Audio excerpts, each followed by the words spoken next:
Welcome to the new podcast, A Mick, a Mook, and a Mike, hosted by four-time Emmy-nominated producer Frank Pace, with retired New York City firefighter and Vietnam vet Billy O'Connor.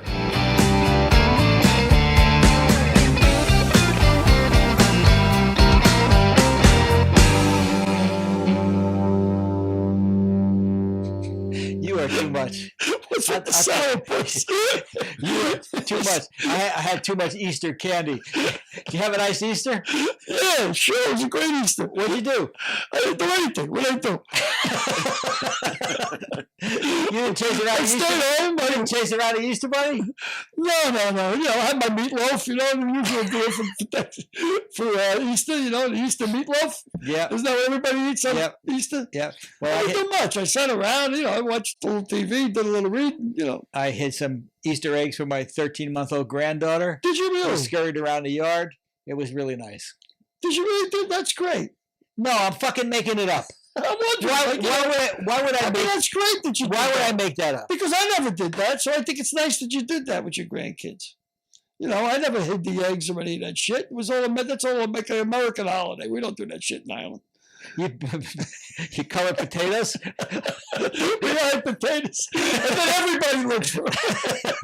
It ain't just the kids. Everybody wants to get their hands on that spud. No, well, I never did that stuff. I mean, it's good that you do, you know, but a lot of these holidays I don't pay too much attention to, you know. Christmas, you know, Thanksgiving. Reason for taking a drink. Hey, Some of the stuff is real nonsense. has ABN sponsored the show yet? No, it hasn't, but this one's a little dirty, so I didn't pour it in there, but I can. I don't mind drinking dirty water. Wouldn't be the first time. Yeah, some of these holidays, like, come on, man, like Father's Day, and that's all nonsense. Hey, so I was thinking about something. Last week you said you talked to 1,500 hookers in Vietnam. Well, I don't know about 1,500, at least 1,000 in Vietnam. You were there for a year. Yeah, That's 3 a day. Did you work? Yeah, I used to work the night shift. You know, when I got Did you sleep? No, here's the deal. I was a computer operator. And there was one big job called civilian payroll. And, you know, you had to print out the checks for every civilian that worked on the base, whether it was Thai or American or whatever. Every civilian had to get paid separately from the military payroll. And it was a real tough job. So I told my boss, tech sergeant, when I got there, I said, look, I used to do civilian payroll in the States. I said, I can take civilian pay. I'll do civilian pay. And he had like 6 people doing it. And I said, I'll do it. Just me. Just let me do it. But put me on my own shift. Put me at 12 o'clock at night till 6 in the morning. And this way all the machines are empty and I can operate. Mm-hmm. So I used to knock off civilian pay in about pretty much 5 or 6 days. I'd have 6 machines running, you know, knock it off. And then for the rest of the 3 weeks, I was off the hook, you know. Wow. But he was delighted because it was like, you know, the monkey was off his shoulder, you know. So It was now the monkey was running around the machine room at 12 o'clock at night. the monkey was running around the zoo. But it that's was for great sure. for me because they used to have a curfew downtown that after 11 o'clock at night, they wanted everybody back at the base. So I'd come right back from partying and go right into the machine room. And plus it was air conditioned. Yeah. It was the only air-conditioned building on the base. I know, you told me that. So I used to sleep there. Like at 6 o'clock in the morning, I'd take a 3 or 4 hour nap. That's great. Speaking of sleeping, our guest today is America's foremost comedy hypnotist. Did you see that segue, Derek? Did you ever see anything like that? Did you see how smooth that was? Speaking of sleep, Speaking of sleeping, our guest today is Mark Sweet, America's foremost comedy hypnotist. I think he's going to be a really great guy and a really great interview. yeah, I mean, there's so many different aspects to this guy. I mean, first of all, he's clinically, He's a real hypnotist. he's a psycho. Although somebody in this room, Derek, who, by the way, is our third man in the room, Derek Harris. Say hello.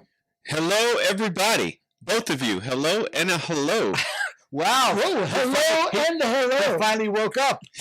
Derek Skeptic Harris. Derek Skeptic Harris. Yep. Yep. So speaking of skeptics, That's another good He's segue. all forget about another segue. Another good segue. That's two. Sharp. Sharp. He's sharp this morning. Tiger Woods. Oh God. How do we? What do you think about his the findings on his crash? Well, they found out what happened, but they're not going to tell anybody. That seems to be the general consensus, right? Well, I'm guessing that it's not very flattering, because if there was nothing there, they would say there's nothing there. What is it Chris Rock used to say? Like if you're coming back at 7:00 in the morning, you get in a car accident, chances are you're impaired by some, it's 7:00 in the morning, unless you're running out to get rolls and coffee. But we know what he was doing. He was on the way to a taping. So that's why he was up at 7:00 in the morning. Oh, I didn't know that. He was on his way to work. He was on his way to work because, let me tell you something. Golfers play when it's daylight. They don't play at night. Yeah, I know that, unless they make the ball iridescent. So why would he be impaired then if he was on his way to work? I mean, I wouldn't think that. Well, maybe he had taken some pills. Maybe he had had a few drinks. Maybe he was hungover from the night before.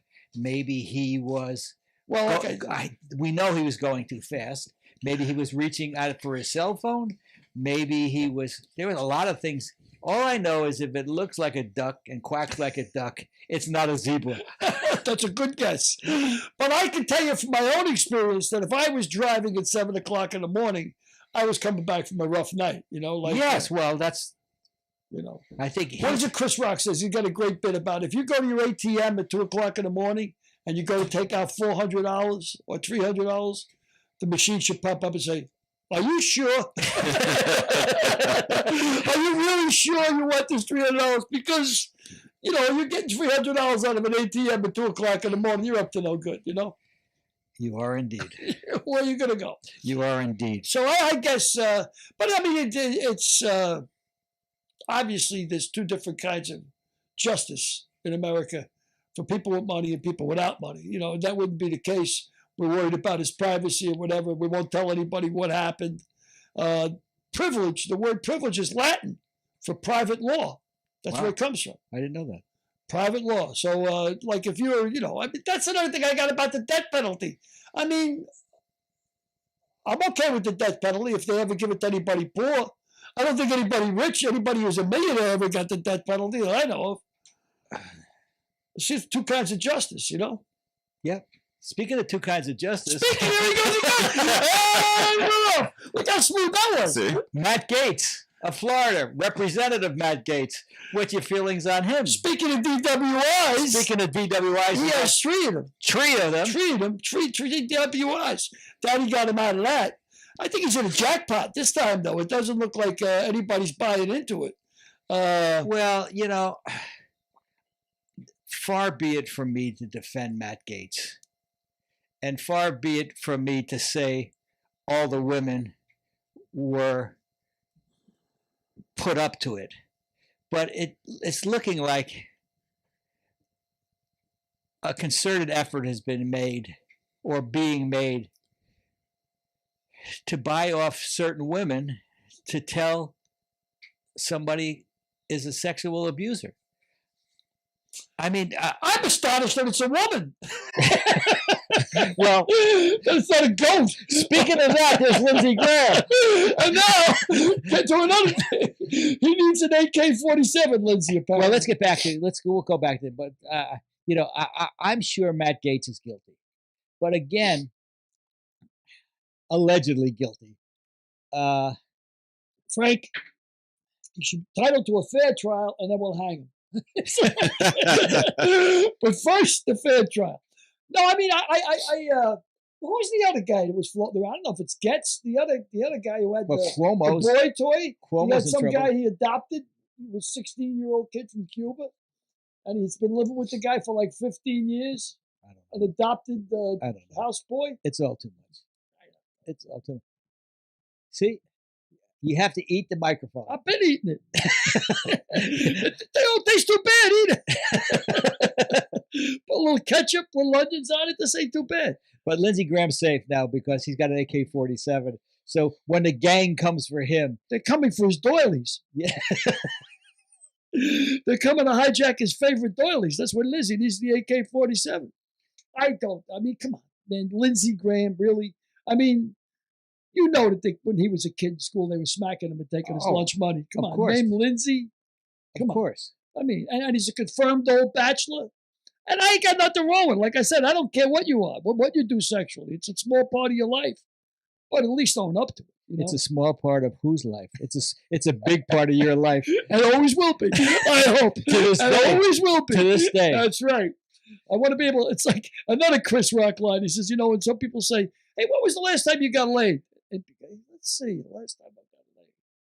I want to be able to say, yesterday. Last night. I want to know when the last time I got laid. I don't know if that was Chris Rock or well, you attribute it Eddie Murphy. Might have been Eddie Murphy. You attributed it to Chris Rock. So now you've attributed it to Eddie Murphy, so you're covered. It was one or the other. Okay, one thing before we go into get our guest Mark Sweet on the line, what do you think about Biden's $2 trillion infrastructure? Well, I was in China about 8 years ago, and I got to tell you, man, the trains, the roads. I mean, I get it. Our subway system has been around in New York since 1860 or 1850. But they have an amazing train system. I mean, just amazing. And their industrial revolution was only 65, 70 years ago. And Mao Zedong, he broke a lot of eggs, but he made one hell of an omelet. Wow. China is. Yeah, I know. But mass transportation. Well, our roads are a mess. They're a disgrace. Yeah, our roads are. Our country's basically a mess. Did you ever see? Can you imagine when I was in China? There was a woman on both sides of the subway station mopping the subway stairs.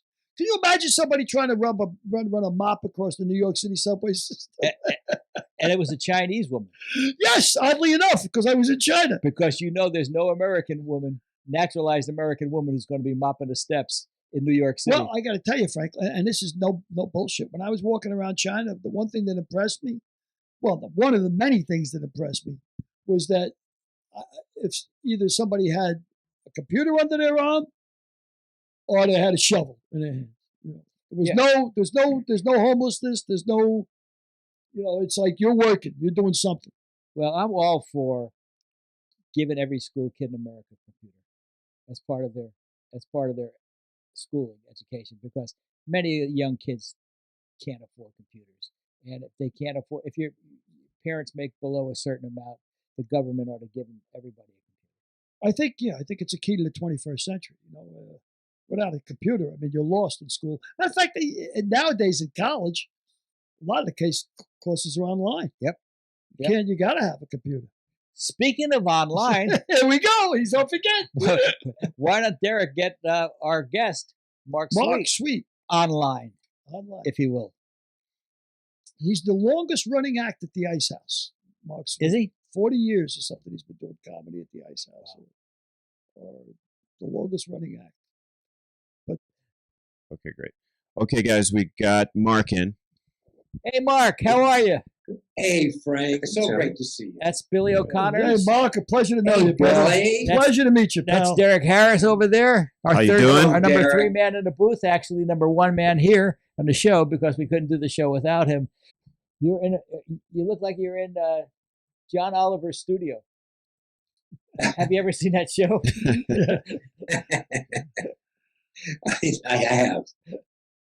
How you doing? How you been? Everything is just great. Thanks. I'm doing well. You're the only guy in COVID that could think everything is great. He's got the best attitude of any man I've ever met. Well, you have to make those adjustments, you have to adapt. I sure have enjoyed your book.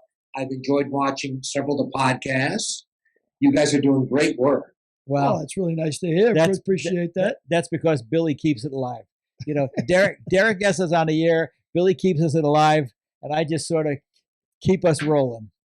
But I got to ask, Mark, you're what I read, you're the longest running act in the Ice House in history in Pasadena. How long have you been doing your bit in Pasadena? Well, I moved out to Los Angeles in 1981. I started working there. Wow. And doing kind of a comedy magic act, my old act. And then in around 95, I started doing the comedy hypnosis show there.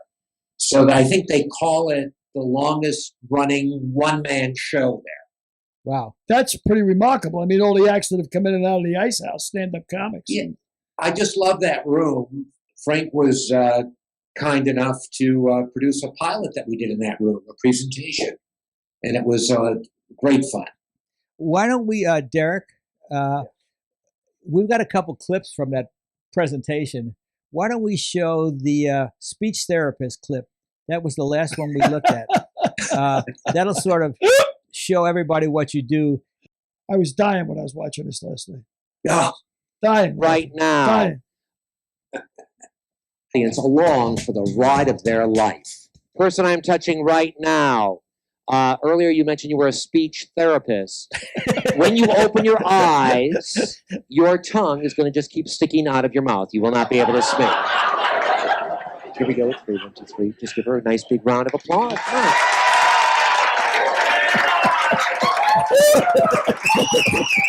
What was your name again? Nothing.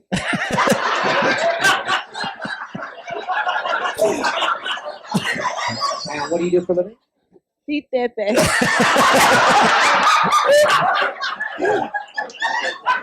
And where do you do this work? And then school. Everything is back to normal. You're lovely. Close your eyes. Sleep deep. Give her a nice big hand. Come on. So, Mark, when did you learn that you could hypnotize people? Well, What was that process like? okay. The backstory is I started as a kid doing magic, as a kid's birthday party magician, literally back in Detroit, Michigan. My father managed a movie theater in downtown Detroit called the Telenews. And down the street in the Fox Theater building where they had the Motown Review was a little magic shop called Fox Fun and Magic. Started going there when I was like 6, 7, 8 years old. And they were very kind to me. I started taking a bus downtown. This is when kids could take buses by themselves. When I was very young, even 10, 11 years old, going downtown Detroit on my own on a Saturday. And he helped me put together an act. And I got busy because my parents were divorced when I was 8. My mom worked behind a desk for 6 pediatricians. So she knew when all these kids were born, when their birthdays were. And she'd go, my son's a magician, my son's a magician. Wow. And she'd call me and go, I got a show for you Saturday at 11. I got a show for you Saturday at... So I would do 3 shows on a Saturday. I would do a couple on a Sunday. My grandfather would drive me from show to show. And I got pretty good just through doing so many shows. And I was booked, when I first did the hypnosis, to answer your question, I was booked at a place called the Oakland Mall. And I'm about 16 now. And they had a back to school show, is what it was called, in August for 9 days. I did 3 shows a day. And alternate times was another older guy, but he kind of did hypnosis on the side. And he would walk around and talk to the girls at the mall. I honestly thought it was a little creepy the way he did it, to be honest with you. But they would be backstage, and he would hypnotize them. And I'd watch him, and I'd watch him, and I thought, I could do that. I just had a feeling that I could do it. It'd be like somebody watching you produce or do something and going, I think I can do that. I had a feel for it by then. And so I come home, I'm 16, my sister's 12. She had a girlfriend over.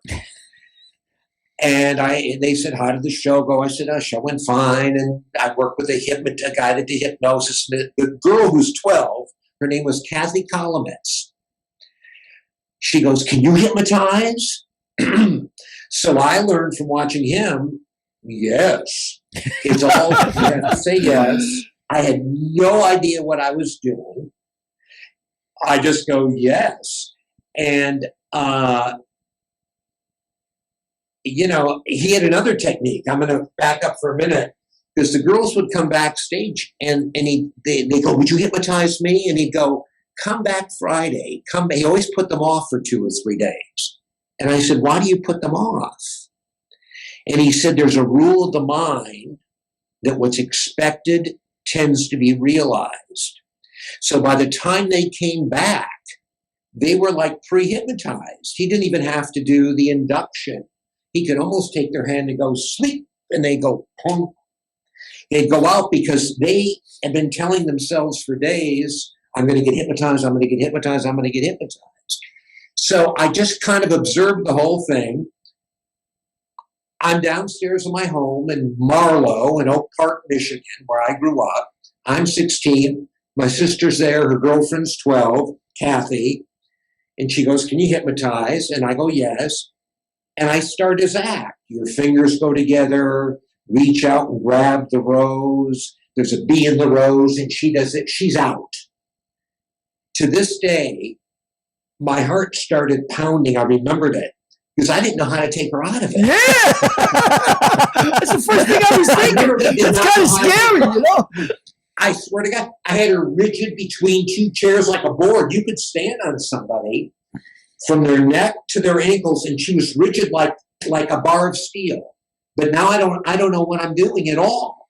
It'd be like watching Bob Hope and memorizing his act and doing it, and you get lucky once, and there's a great audience, and you go, "Oh, I'm a comedian," until you have a bad audience. Wow. Then what do you do? So anyway, she got out of it. Now I know if they don't hear your voice for 15 minutes, they'd come out of it anyway. Meaning, even today, if I was doing my act and had a heart attack or disappeared or something, they would snap out of it on their own. So I was okay, but I was very frightened about that. And oddly enough, after all this time, because in September I turned 70 years old, I was born in 51, I'm now friends with Kathy on Facebook. And it's funny, some of these old connections due to the internet have reemerged. And I hear stories like you wouldn't believe. Well, on top of that, being a comedy hypnotist, you are also the preeminent warm-up person in Hollywood today. Why don't you tell me about some of the shows that you warmed up, starting with all of the Chuck Lorre shows, I think, and just go through that list. Okay. Well, I don't like, about Go through 8 some years of them. ago, someone said I did over 4,000 Yeah.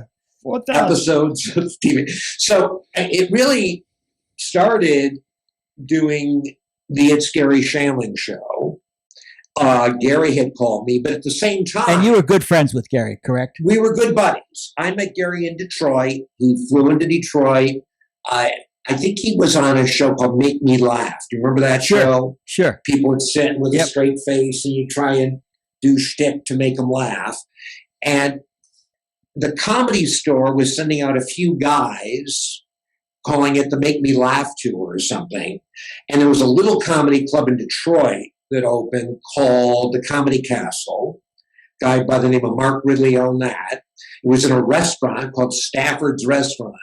Now, we're talking late 70s. So back then, the only comedy clubs that I was aware of were LA, like the Comedy Store. I don't even know if the Improv was out here then. Or New York, the Improv, that sort of thing. So this was new, one of the newer clubs. Gary came in. We just hit it off. We just really hit it off. And he goes, "You got to come to LA." Yeah. Were you on that show, Mark? Were you on that show? Pardon? Were you on the show when Gary came in? Oh, yeah. What happened was Mark, I had loaned Mark Ridley $4,000 to build a stage. I was working because I not only morphed from it went from the kids' birthday parties to now like the shopping malls and fairs. And in 1971, I started touring for General Motors doing auto shows, which went on for 25 years. So I didn't really come out of the comedy club business like most of the guys I imagine, do. I came out of the corporate world. So that's my background. So I also, at the same time, right in there in the early 70s, met Jerry Van Dyke up in Mackinac Island, Michigan, which is a big resort Right. island, very pretty. There's no cars on the island. And we did a corporate date for 400 realtors. And I did a half hour in front of Jerry, had never met him before, and we just hit it off.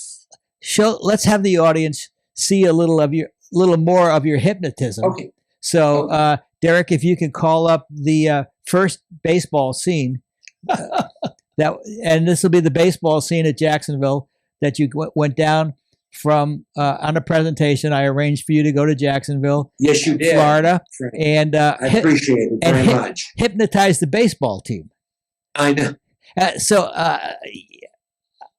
Billy had asked me how many guys will you need to hypnotize somebody? So, like, you had a team of 25. How many of those guys would be hypnotized? Maybe 12? Well, hang on a second. Well, hang on a second, Mark. Okay. Billy will roll. Okay. Derek will roll the scene. We've traveled to Florida, home of the NCAA baseball powerhouse, Jacksonville University Dolphins.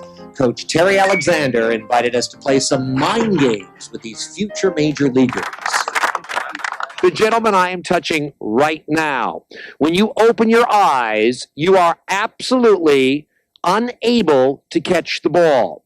The harder you try and catch the ball, the more you are going to miss the ball. 1, 2, 3, what do we call it? Come on. Understand, you're a catcher? Yes, sir. You are a catcher. I'm going to have you get right here in position, please, if you don't mind. All right, that's good. That's good. I'm just going to, my name is Mark. I'm just going to toss you a ball, okay? Ready? Just underhand toss, okay? Yeah, I'll give you another chance. Okay. Are you really the catcher, or you are the catcher? How many years you been catching? Since I was about 8. How old are you now? 20. 20. Okay, no problem. We have a ball, sir. All you have to do, I'll make it real easy for you. Ready? Just catch the ball. Maybe did I have too much maybe spin on it or something? Okay, one more try. Do you want me closer or further? What would help you? Further. Further. Okay. Maybe I was too close. Is this a good distance? Okay, no spin, no curve. Ready? Here, let me make it easier for you. Watch closely. I put this right here. Close your eyes, sleep deep, sturdy on your feet, sturdy on your feet. Gentlemen, I'm touching right now. At 3, when you open your eyes, there's a ball in front of you. The harder you try and pick the ball up, the more it's going to be stuck to the ground. That ball weighs 1,000 pounds. 1, 2, 3, wide awake alert. Anyway, if you would toss me the ball.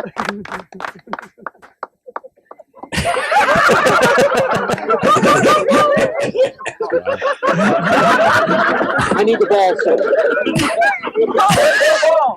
If you would just toss me.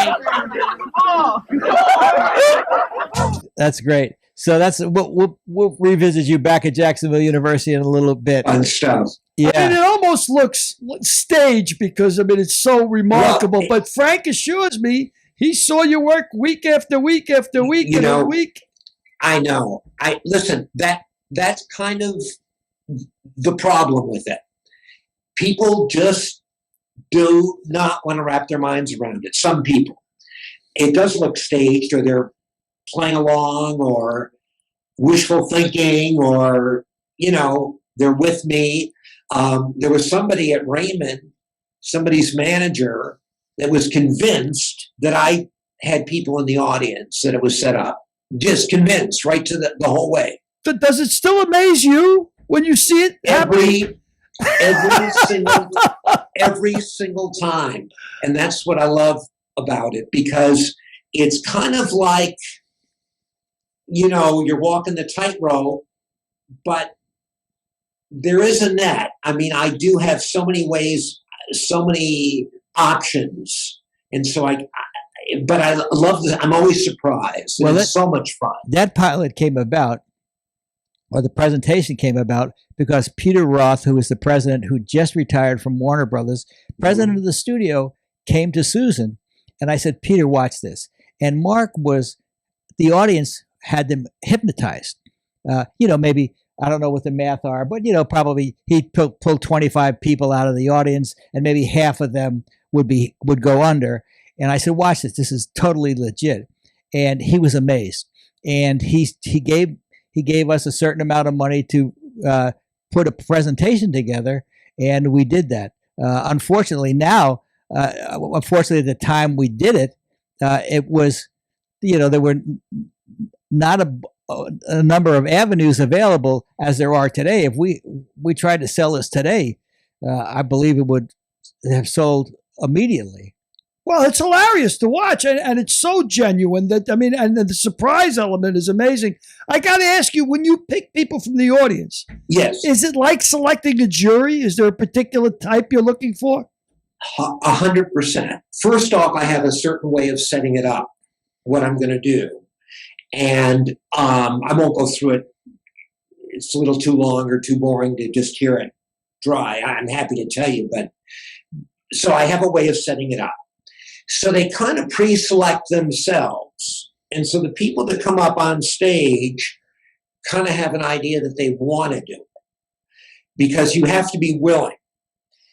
And then when they're on stage, I do what's called the induction, and I just keep the best of the best. So I start weeding them out, and I send them back if I don't feel they're going to be susceptible. Because the truth is most people can be hypnotized, but everyone doesn't have that suggestibility. They don't. I used to do it at the Fantasy Springs in Palm Desert at an Indian casino. And there was a woman who owned a restaurant, Giovanna, and she'd come every time. And Giovanna would go out like a rock. Out, like you just saw in the picture. But she wouldn't do the act. So if I go, you're Madonna, she wouldn't, but she would come up every time. She'd bring a big group of people. She loved being on stage, but she wouldn't. So I came up with stuff for her. I'd sit her on the edge of the stage and I'd say, you are going to make a sandcastle the whole show. And she'd sit there for an hour making a sandcastle. And once I kind of forgot about her and walked by and she goes, oh, it was very funny. One time for an hour, I had her arguing to the wall, the curtain, just standing there arguing to the curtain for an hour. And I kept calling it back, but it's funny. What are you looking for, Mark, when you're looking for what makes somebody susceptible? Has it anything to do with intelligence? In other words, would say somebody brilliant be easier to hypnotize than somebody? Well, let's do your analogy before. Would it be easier, Bobby Fischer or him, or Bobby Fischer or a mook like me? Yeah. Well, I think it's someone that can really focus, really concentrate, really block out distractions, raise their level of concentration. From my experience, it's someone intelligent, very intelligent.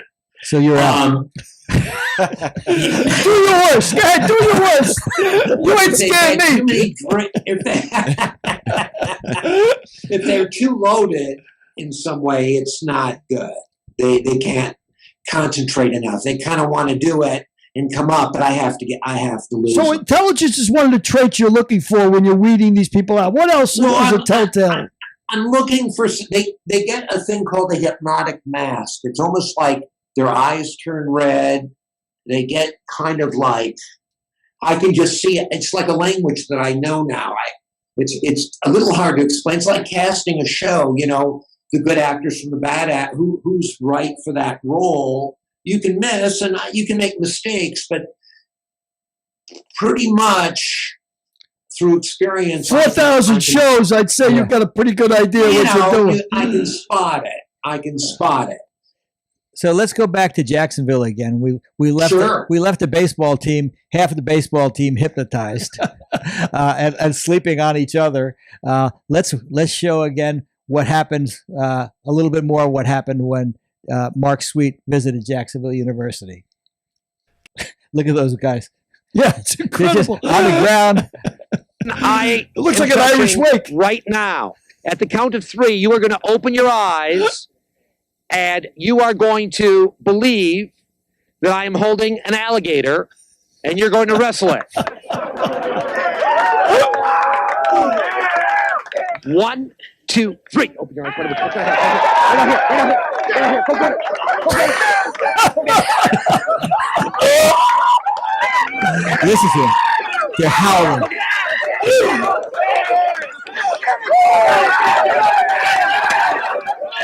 Everything's back to normal, back to normal, back to normal, and sleep. Give him a nice big round of applause. Come on. Coach Alexander, do you mind helping me out for just a moment? Are you open-minded? Sure. Are you guys open-minded? You all right? The gentleman I'm touching right now, when you open your eyes, you're not going to believe it, but your girlfriend is here. And you're going to be very attracted to her, and she really wants to dance with you. You're going to be very, very excited to see her. It is your girlfriend. Here we go at 3. 1, 2, 3. What are we doing?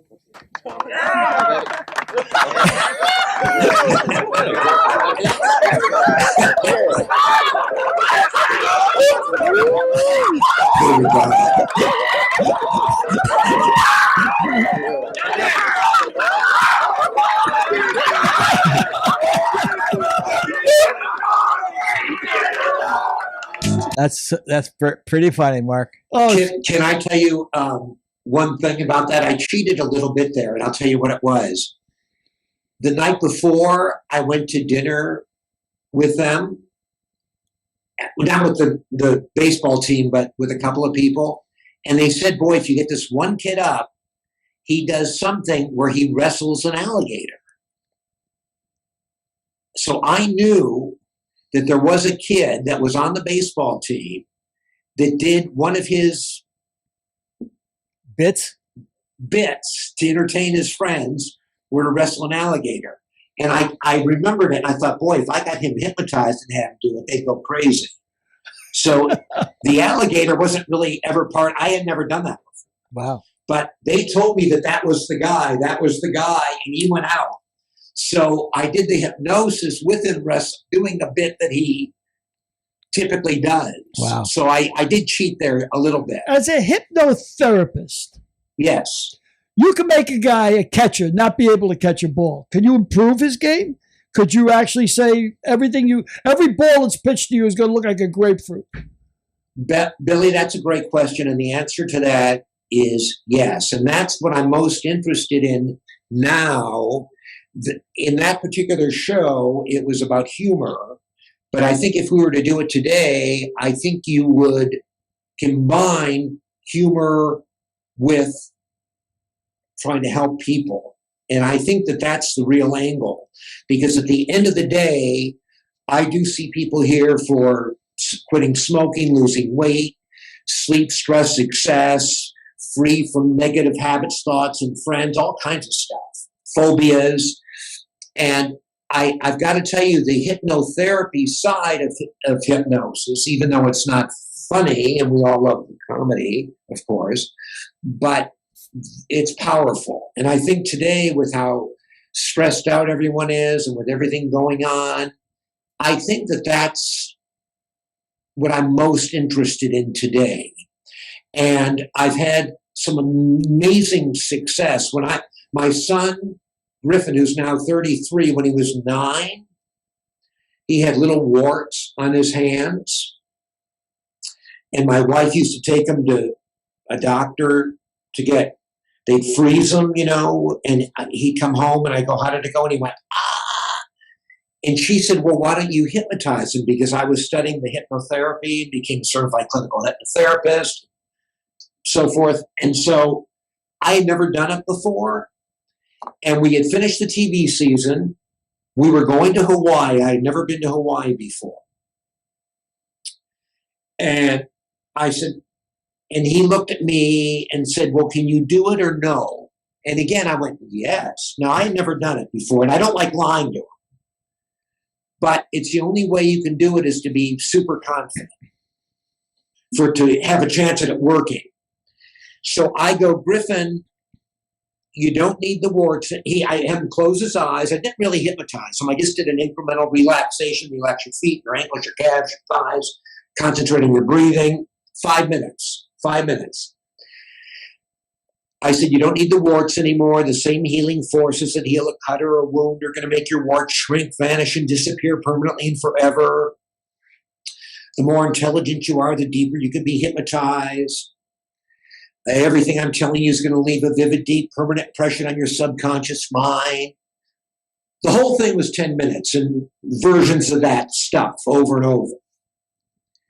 We're in Hawaii 4 days. We left the next day. My wife comes to me. She goes, I think his warts are going away. I said, God, don't say anything. Maybe it's the water, the air. I don't know. I've never done it before. We come home 8 days later with the kids. They're with us. I go to play tennis with Barry Kemp. I come home. My son goes, my warts are gone. Wow. They've been gone ever since. Wow. Now, while I was in Hawaii, I got called from a producer to do another show. And how's it going? Fine. Everything's good. I'm doing this hypnosis now. And I mentioned the said the wart thing. She goes, would you do my daughter? I go, I'm not a doctor, but if you, and she wanted me to do it. And I said, well, I want you to come with her, a young girl. And her warts went away. So now years later, I told this story to somebody and they go, it's very funny. When I was a kid in, let's say, Memphis, I had warts. And my grandmother said, can I buy those warts from you? I'll pay you $5 for those warts. Will you sell them to me? And the kid goes, yeah. And that kid's warts went away, not involving hypnosis. No. But it shows you the power of the subconscious mind. I want to say, when we were doing Suddenly Susan, I had a friend who was dying of terminal cancer. Mm-hmm. And he was really in a tremendous amount of pain. Mm-hmm. And I said, Mark, do you think you could hypnotize him? And Mark went to his house 2 or 3 times, and his pain abated probably 75%. That's incredible. And I thank you for that because, he had terminal cancer, but you gave him a great amount of relief, and that was terrific of you. Well, obviously, you're not a plant. You've been a witness to this stuff that can work. The possibilities are incredible. I mean, they're limitless. Yep. Indeed. So, go ahead. So why don't you tell us some of the unique and funny stories that have happened? Quickly tell us some of the funny stories that have happened at your shows. I'll tell you one that you don't know about that happened at Suddenly Susan. Uh-oh. A good one. I need something larger. Yeah, right. So at the tag, which is like the last scene, right? I only did this a couple times. I never had a chance to tell you this. Across, and the last scene, the tag was often in Brooke Shields or Susan's apartment. Okay? And across from the camera aisle was a room where they had food or drinks, and the writers would go in there. And after the first take of the tag, they would go stand in her apartment with a plate and a drink and talk, like, I think they thought they were like in her real apartment. And they were, like between takes. And one time I had a kid that was hypnotized, and I sleep, and I go, when you open your eyes, you are the world's greatest director. You are going to turn around and you're going to tell everybody what to do, and time is money. And so the kid goes, hey, you there. But he's like a 16-year-old kid's like yelling at the writers and the executive producers, and they go, oh, and they didn't put it together. It's almost like a ventriloquist and the dummy's talking. And you're going, why is the dummy talking so dirty? But you're doing it.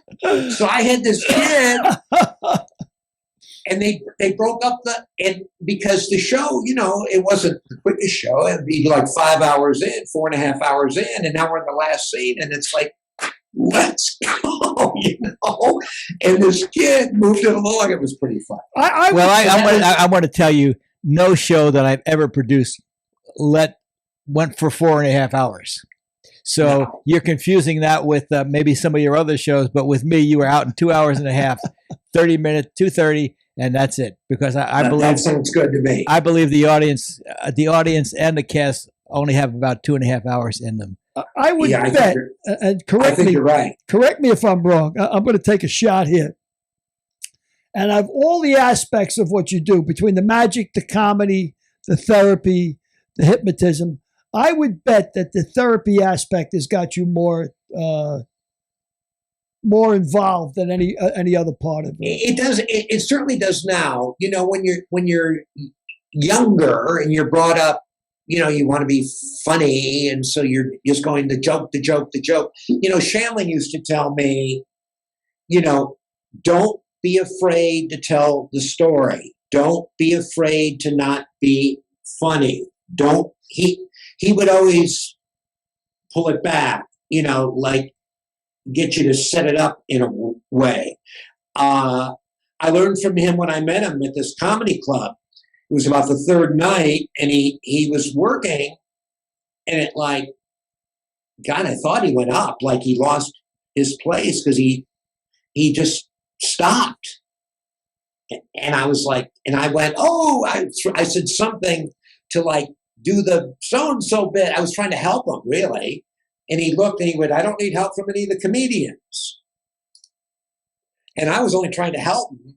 But I learned right then and there, you got to set it up. But yes, Billy, I 100% agree with you. Right now, what interests me most is the hypnotherapy side of things, really trying to help people. And I think that I don't know, that's the show I'd like to do. That's the show I'd really like to do. I've had people smoke for 30 years and one time quit. Now, if you have to be at the end of the rope, you have to be willing, you have to want it really badly. You know, it's really them. What I do is only kind of like providing a ceremony. It's kind of like getting people married, but you have to want to be married. Yeah. You have to want this. But for smoking, weight, stress, alcoholism, drugs, I mean, the possibilities are limitless. Absolutely limitless. It works. It works. You wouldn't have had enough time to hypnotize Billy for all of his all of his faults when he was 30 years ago. Can you hypnotize the top of somebody's head?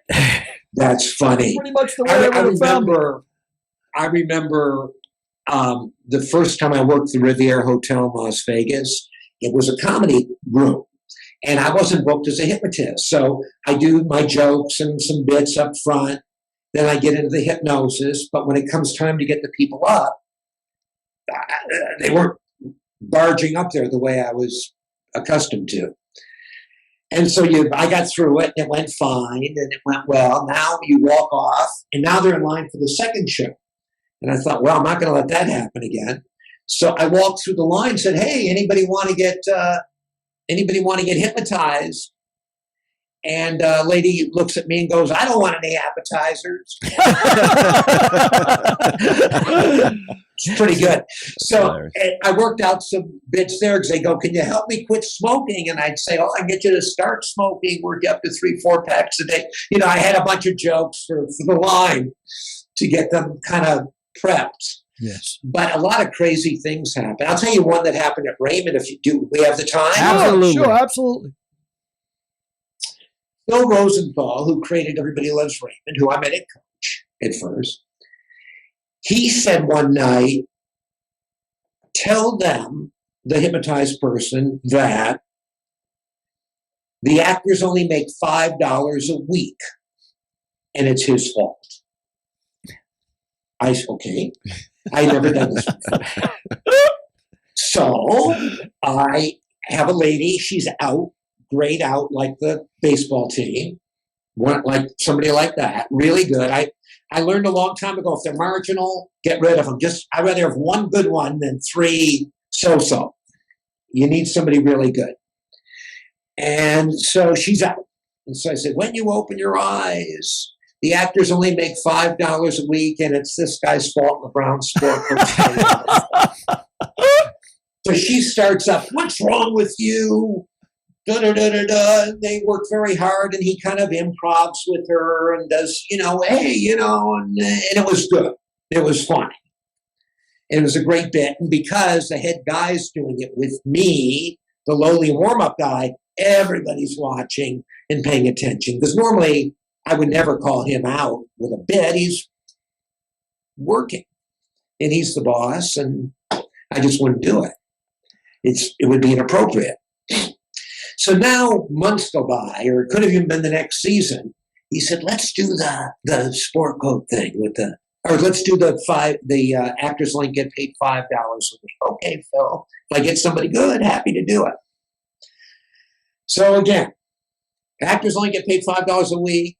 It's his fault. Now that week, in the second row, they had family from Florida. This kid was in town. It was his bar mitzvah. And there was a kid with the parents and the grandparents and cousins, like there was a dozen of them. So the kid was out of a Woody Allen movie with a wide open shirt, a big Star of David. He's 4 foot tall, like an afro thing. I mean, it was like you couldn't have cast this. It was right out of a movie. I promise you. So I have a lady out, great lady. When you open your eyes, the actors let me $5 a week, it's his fault. And again, Phil goes, oh, I got other expense. And I go, ma'am, he has to help pay for this bar mitzvah. And the woman goes, those Jews, they make their own money. And Phil goes, put her to sleep. That was a great. That's classic. And so then I brought the kid up, and I said, and I put her back to sleep. I said, when you open your eyes, you love Jewish people, especially bar mitzvah boys. And she opens her eyes and starts coochie cooing them, and it was pretty funny. Didn't you have a funny story about Dharma and Greg? Or do you not want to tell that story? I don't know. Oh, come on. You can tell it. Oh, come on. Wow. Oh, come on. I did the pilot for Dharma and Greg. I'm just not going to name every name. We're First Amendment guys. Go ahead, tell a story. Well, I don't want to get. I don't know. See, this is where I don't know the podcast world enough. There's no rules. There's no rules on this podcast. Nobody's getting canceled but Frank. Okay. I do the pilot for Dharma and Greg, and I'm doing my regular stuff, and we're several hours in, and I start the hypnosis, and something was feeling weird, but there's sort of an energy that I can feel. I can just feel it. Then after the show, we love you, we want you to do the show, but maybe don't do the hypnosis. And I go, why? Just because I got a generic answer. I went up to one of the writers and I knew, I just want to know, so I know. Because I'm just trying to help. I'll do my other stuff too, but this could help the third, fourth out. It's another hour of stuff. And they told me that somebody was a Scientologist. They don't believe in hypnosis. They don't believe in mind control, is what they said. So-and-so's a Scientologist. They don't believe in mind control. And I've had a little bit of that. Years ago when I was at the Ice House, back in the day, long time ago, I was at Kinko's getting a flyer printed, and the girl looked at it. Oh, show, and yeah. Why don't you come to the show? She goes, I'm a Catholic. I go, well, it's not a religion, It's, and no. She went. Another time, I go to my high school reunion. Guy I hadn't seen since high school comes to my show with a girlfriend. She's sitting there in the front, whole time with her arms like this. After the show, she goes, you cannot hypnotize me. I'm a Republican. Oh. I go, you're right. You're right. It's crazy. It's a different. I think Derek is somewhat of a skeptic. Aren't you, Derek? Well, being that I'm a genius, no, I'm not a skeptic. Oh, I thought you said you didn't believe in mind games, or I didn't believe in mind control. Yes, I don't. I believe in mind control, but I don't believe that I can be controlled. Well, that's true. Yeah. See, here's where I'm at with it now. Instead, back in the day, I would take it like try to defend it. Right. But now, I'm only interested in the fans, not this. I don't mean only interested, but in terms of doing the work, I just go fine. It's just for the fans, not the skeptics. Yeah. Why? Yeah. Why beat your head against the wall? Yeah. Why beat your head against the wall? Somebody's going to want to watch MSNBC. Somebody's on Fox. Like, Exactly. Yep. What are you going to do? I'm guessing that you started in magic and then you edged your way into comedy magic. Yeah. And then from that you went into hypnosis. But you found that the hypnosis to be funnier, more spontaneous, and you probably got away from the magic and the comedy more into hypnosis. Well, I do the comedy as well, but I kind of look at myself more as an entertainer or a performer or showman, that kind of thing. What does it mean in comics? I mean, there's not many guys that can do what you do. I mean, it's unique. I do it in a way. I do it in a way. I'll tell you what's interesting. What I find really, really interesting. I used to tour for General Motors for 25 years. Detroit Auto Show, New York, Cleveland, Chicago, Miami Auto Show, Texas State Fair, 17 days, farm shows, all kinds of stuff. So I'm at the auto show one year, and right where I'm supposed to work, they have these turntables, and they kind of build a little auxiliary stage sort of attached to the turntable. On the turntable's the car and the girl model. Right where I'm supposed to stand, center stage, they have bolted to the stage a truck seat. It's for Chevy truck this year. Oh boy. I'm not going to, my thing is not to make trouble, is to blend in, and I thought, this is really not a good spot for that seat, but I'm not going to go ask them to move the seat and start up, and they're there to sell the trucks. So I started there's a bit called hot seat, where somebody's in a chair, and then all of a sudden, boom, it's like the chair gets hot, and it's funny, and it gets hotter and hotter, and they're jumping out like their ass is on fire, and it's funny. So I figured out a way through what I call a waking suggestion, no induction, where I could get a guy cold from the audience, put him in the chair, and at a given time, he would burst out of it. So oftentimes, as you know, through adversity on these things, you can come up with stuff. You can come up with material. And it was really, really, really funny. And it was sort of a mini induction. I just had a way of talking to him in a way and got him focused and could talk in his ear. And he would, I won't say do whatever I said, but he would do that bit perfectly. And I would do it 8 times a day. Wow. So I had a lot of practice for 10 days. Wow. Okay. Yeah, so let's give Derek a question, a final question, Billy a final question, and I have a bunch of questions. You go ahead. Yeah. Okay, so would you say that the population has been hypnotized from time to time by the government? I think you're right. I mean, I make a joke about taking people out of their trance. Okay. I think everybody's in a trance. Yeah. Yeah. Okay. I'm not even kidding. I mean, I don't know what's going on. Well, how does that happen? Yeah, that was my next question. Do you think? I think through repetition. I think it's kind of the way. I think Trump knows how to do it. I think he just repeats, and it drills it into them. And that's what the hypnosis is. It's kind of repeating a given suggestion. Only what you do as a responsible person, right, instead of doing something negative, what you're trying to do is tell them positive things and give them encouragement and love and hope and joy and compassion and make the world better. Right. And then But go ahead. Go ahead. The other question I had was, have you ever been approached by the government? No. He's a real conspiracist. He's a real conspiracist, isn't he? No, but I will tell you this, Okay. which is along those lines which I thought was an idea for a show as well. I was given a book called The Hypnotist. There it is, by Laz Kepler or something.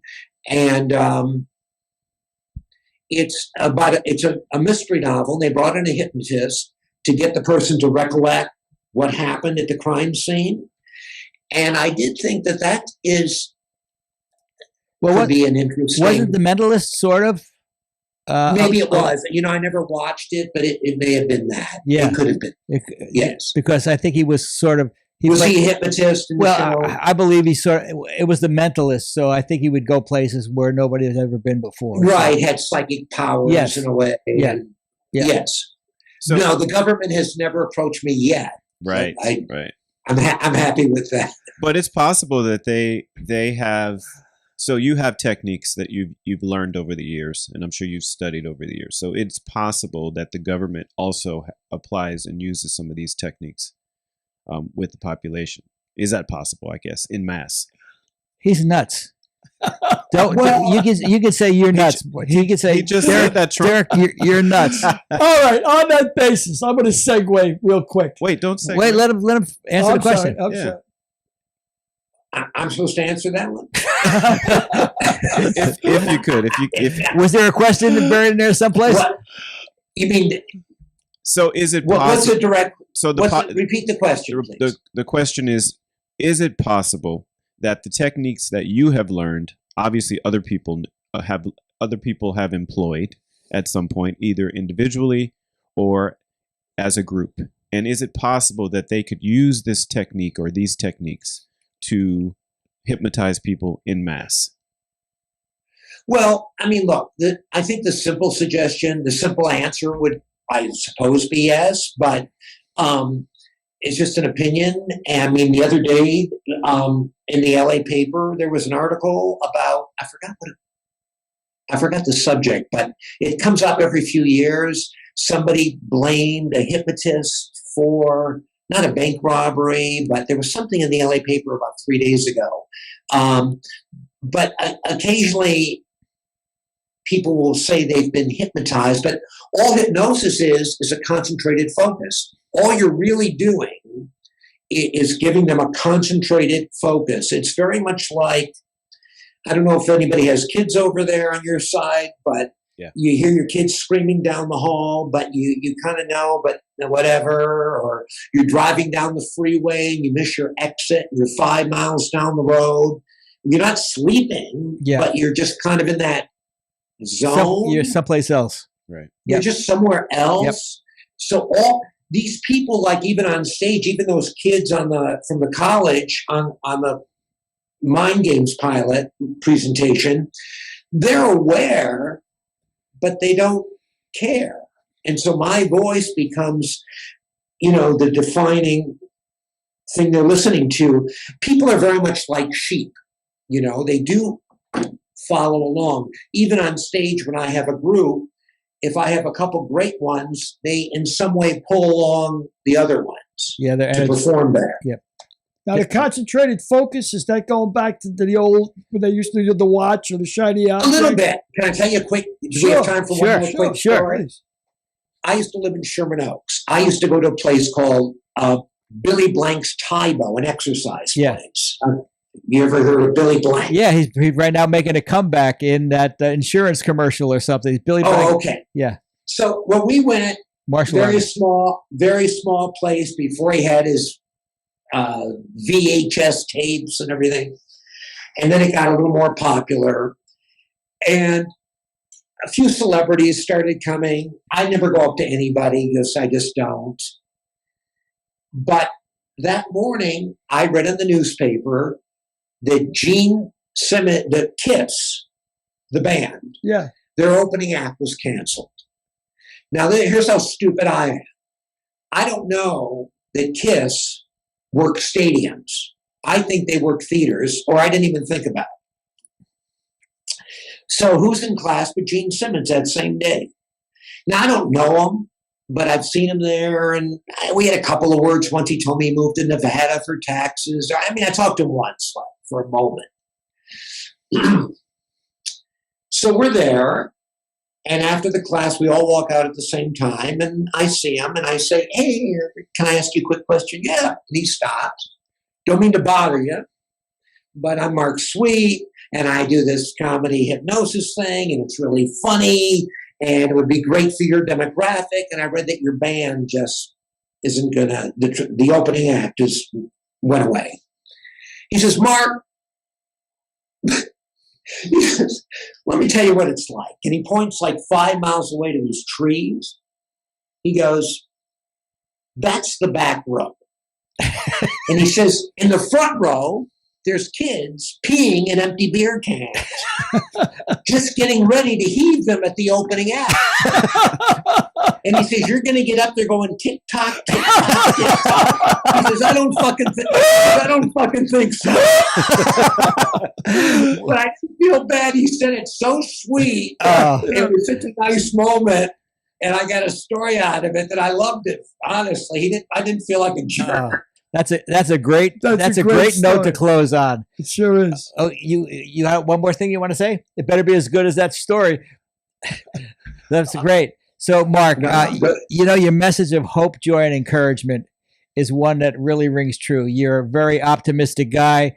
You're a guy that I tried to get to New York, even after I knew how much you charged to warm up the first show of Murphy Brown. I appreciate it. I can't wait to see you back on stage again. I love you. I appreciate that. You did another kind thing to me one time that you don't know about. Well, you guys have to go. I know it was at the. You'll have to tell that story because Derek doesn't believe I can do anything kind. No, but it was just you know how somebody can tell you something and it kind of it makes your mind clear, straight. It's kind of like hypnosis in a way. It's just a suggestion. I was doing Everybody Loves Raymond. Your office or somebody called me, and I ended up talking to you about the next season, and it was about the 9th year of Raymond, and I go, gee, I don't know. It's 9th year. I don't know if we're going again. I'm on my neurotic thing about, I don't know. And you said, Mark, when you signed up, if they said you can do the show, but you can only do it for 9 years, would you have done it? And I thought, of course. And you told me that, and it just kind of made it okay somehow. Yeah. Well, sometimes I get lucky sometimes. I got a question. I got to ask him. It's going to take one word. One word is going to be the answer. That's all you got to do. You see the three of us here. If you had to pick out a subject of the three of us, which one of us would it be? Who do you think would be the most susceptible to hypnosis of the three of us? Well, let me flip it on you. Are there three of you that would be willing? I think it'd be Billy, right? Oh, yeah. I'd be willing. I'd be willing too. I don't see Derek. I don't see Derek on. You can't see me. I can't see Derek. I don't know. It's always tricky to years ago when I was doing the Comedy Magic Act, they'd always say, get the boss up. They always wanted the boss to the worst. Okay, 1 out of 20 are okay, but you don't want the boss. You want, Yeah.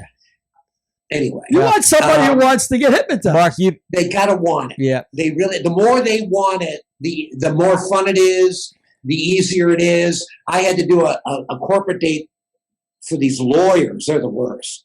Lawyers on a Queen Mary Christmas party. There were supposed to be 400, big rainstorm. There's 40 people there. And I mean, it was pulling teeth. 40 people, 4 volunteered out of the 40. I got 1 or 2 kind of out, and it was, it was okay. Yeah, lawyers are no good for anything. They're- unless they're your father or your husband. Or landfill, if Yeah. you need landfill. All right, Mark. Thank you so Terrific, much. Mark. You've been a, Thank you I so you've been a much. appreciate terrific you guest. having me. You've been Thank a terrific you so guest. very much. You Thank bet. you. Thank bet. you, Mark. Thank you. Okay. Appreciate it. Okay. Thank you. Pretty good, huh? Yeah, it was remarkable. I mean, there's so many different angles to this. And I when he talked about the therapy, I mean, look at the possibilities. AA, Yep. telling people you just don't drink anymore, you don't smoke anymore, you don't do drugs. It's limitless. Yep, It really is. It really It's is. I know I have got a friend who went to a hypnotist to stop smoking, and he stopped smoking. It was really terrific. Yeah, I mean, when you talked about the pain relief, that's pretty remarkable stuff. You know what I wanted to ask him, and I wonder if it's ever been tried. Has a hypnotist ever tried to hypnotize himself, looking in the mirror? I wonder if it's possible. I don't know. I don't know. I would have asked him, but he was just. It was so we could have carried on that conversation for another hour. Yep. Fascinating stuff. But today is April 15th. What do you think happened on this day in history? On this day, on April 15th in history. Yeah, I'll give you a few clues along the way, but if I give you one, you're going to get it. So, Well, I'll give you one. It happened in Washington, D.C. well, that's not much of a clue. Well, that's why I gave you one. But What happened? April 5th. It's like saying there were 72,000 people at the Super Bowl IV. Name them. Joe, Eddie. All right, I'll give you another one. I give you one. 1865. 1865, Civil War. End of Civil War. Ford Theater. Oh, so this is when he got assassinated. Lincoln got killed. Yep, Lincoln was killed This is- on this day. Mrs. Lincoln, you and your This- damn theater party. This week, Lincoln was assassinated. Wow. I think it was probably I can't think of anything more impactful that happened at us. I mean, it probably changed the course of history up until the time Kennedy was assassinated. Oh, without a doubt. I mean, Lincoln getting assassinated was the worst thing that happened to the South.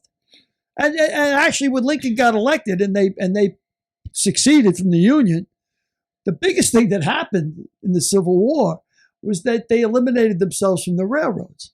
Because if there's a reason that Chicago became the hub, all the railroads went through Chicago. It's not an accident that Lincoln came out of Illinois. I mean, even back then, the people that supported you is who you support. Yep. And when the South succeeded, there was no railroads going through Nashville. There was no railroads going through Florida. There was no railroads. All the railroads were in the North. Troop movement, everything else. So they screwed themselves for the next 50 years. So I'm going to put myself on a spot here, but I'm willing to bet that Billy O'Connor is such a student of history that he can recite the Gettysburg Address for us. Oh, I could do it. I could do most of it anyway. I don't know. Let me hear it. 407 years ago, our forefathers brought forth on this continent a new nation, conceived with liberty and dedicated to the proposition that all men are created equal. We are now engaged in a great civil war, testing to see whether this nation or any nation so conceived or so dedicated can long endure. We are now met on a great battlefield of that war. It is altogether fitting and proper that we should do this. But in a further sense, we cannot dedicate, we cannot consecrate, we cannot hallow this ground for the men who have died here. And it goes on. But I've been actually... It doesn't go on long because it was only 64 words. Yeah. And what's interesting is Lincoln was dead wrong during the Gettysburg Address because he said, people will soon forget what I said here, but they won't forget what happened here. Well, actually, no one ever forgot what he said there. Yeah. Well, he was being modest. Yeah, but I mean, he wrote it on the back. He wrote it on the back of an envelope on a train going to Gettysburg. It's amazing, right? He is amazing. And you know what? Lincoln, as you know, was self-educated, and the only thing that he ever read when he was young was the Bible and law books. That's all he had to read. There was nothing else.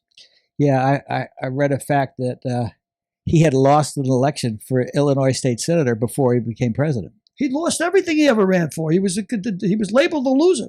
And actually, he wouldn't have won the election had it not been for the third party. He ran against Stephen Douglas, and I think the guy's name was Breckenfield. and Beckerfield was for Kentucky, and he split the vote again. He won the election with like 37% of the vote, Yeah. 36%. Yeah. And then the South succeeded because they couldn't handle it. But then, you know, and I see a lot of people screaming, you know, today, and Lincoln was Republican. Yeah, Lincoln was Republican, but he was actually reformed the Whig Party. And at the time, it was the Republicans that were the liberals, and the Southern Democrats were the conservatives. Wow. It was totally flipped because it was the Southern Democrats. Sure, I understand it. Yeah, I mean, so. So how do you think that the assassination changed the course of history? Well, I mean, the whole thing with Reconstruction, I mean, and all the carpetbaggers and everything else that went down, and the Ku Klux Klan, all of that, I think Lincoln would have handled it better than Grant. Johnson, then Grant. Johnson was terrible, but then Grant. You know what's funny about Americans? After every conflict, it's usually the generals that get the rewards and the generals that become president. Washington after the Revolution, Jackson after the War of 1812. Yeah, different times. Grant. I think that's changed with. Although after Eisenhower. Well, after Eisenhower, I think it changed. Yeah, after Eisenhower. Now because now they want dilettantes. Dilettantes who went to Ivy League schools. Yeah, and most of them, it was almost unheard of that somebody who didn't serve could become president. You know. I mean, Eisenhower even said that God help this country when somebody who hasn't served in the military becomes president because they'll be too quick to pull the trigger. Yeah. Well, you know, that's little dick complex. Yeah. Little dick. That's why I drive a Fiat. Like I'm overcompensating. So it's time for Who's the Fredo?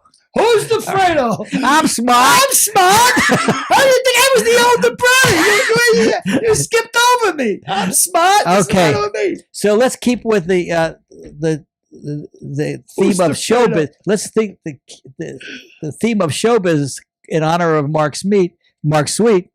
Let's go with the cast of Seinfeld. Well, hang on a second, Derek. I don't think you have to roll anything in here. Oh, okay. You want to roll in? This is good. This is good. This is before he goes fishing. Yeah. I can handle things. I'm smart. Not like everybody says. Like dumb. I'm smart and I want respect. Oh, that's great. That's funny. That's just a great scene. That's a good call, Derek. Thanks for having That's a perfect so scene. handy. So, all right. So in today's video, that's it. Is this the one? Yeah, I want to analyze what this will be our. Okay. Before every time we do this, this will be. Oh, that's terrific. This will be our promo. All right. So, who would you say is the Fredo in the cast of Seinfeld?